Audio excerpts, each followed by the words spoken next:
Welcome to my 21 April mini blog. अभी शाम के बज रहे हैं 6:30। मैं लड्डू बना रहे हैं यहाँ पे पिज़्ज़ा, क्योंकि लड्डू ना टीवी में देखे थे कि बच्चे पिज़्ज़ा बनाते हैं, तो बहुत दिन से बोल रहे थे मम्मा मुझे पिज़्ज़ा बनाना है। तो मैंने सोचा चलो उनके हाथ से बनवाती हूँ मैं।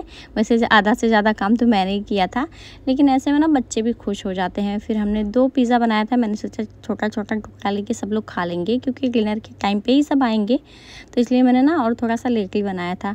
उसके बाद मैं यहाँ पे बना रही थी बैगन भाजा आज के डिनर में। उसके साथ चावल, दाल और भी कोई चीज़ें मैंने बनाई थी, अभी आपको मैं आगे दिखाऊंगी। इधर देखो बैगन भाजा बन के मेरा रेडी है, और साथ में मेरे बच्चे भी मेरा हेल्प कर रहे थे। यहाँ पे मेरा पिज़्ज़ा बन चुका है। जो चीज़ें मैंने बनाई है सब रख दिया है। यहाँ पे मैंने मेथी भिगाया था सब्ज़ी बनाने के लिए, लेकिन मैंने वो नहीं बनाया।